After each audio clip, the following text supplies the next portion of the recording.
Hey guys, welcome to today's episode. Today I want to talk to you about enemies, or rather doing everything you possibly can to avoid making enemies unless it is absolutely necessary. Now here's what this is inspired by.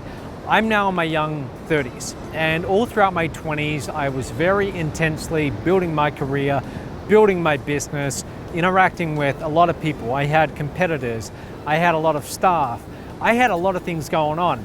And I learned early on that I was going to have enough challenges in what I was doing without adding the unnecessary burden of creating enemies along the way, unless it was absolutely unavoidable, which sometimes it is.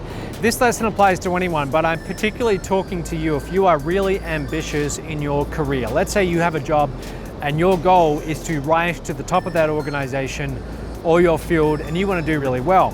You're going to create enemies along the way, whether you like it or not. But there is a big difference between taking actions that minimize creating enemies and being someone who's a little bit reckless in creating enemies through conflict that could have been avoided if they just went to a little bit of extra effort.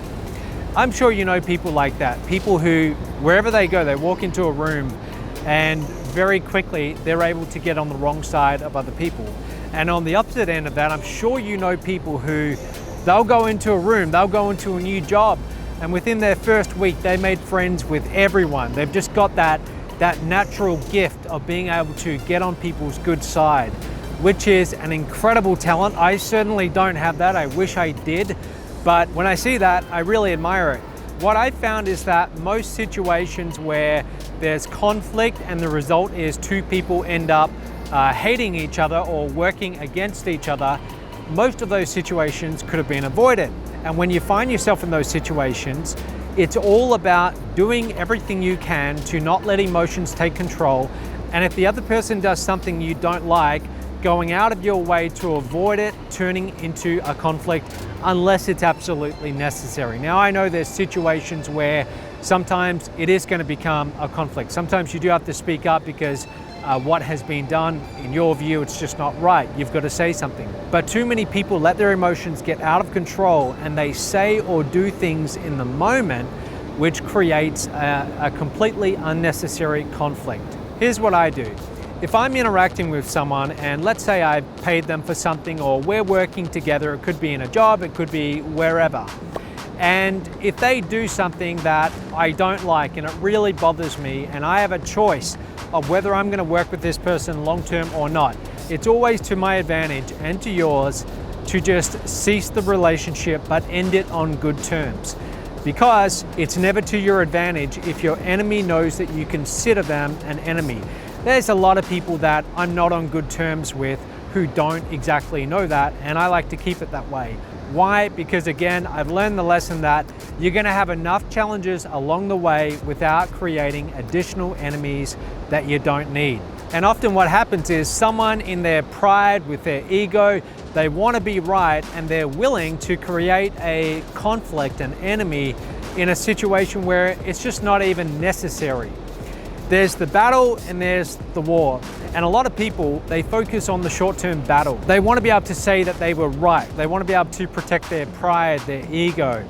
So if they get into a dispute with someone and it turns into an argument and things get heated, they'll keep on going. And they'll do that because, again, they want to be able to say they were right. And in the process, they'll create a bitter enemy. It really wasn't necessary.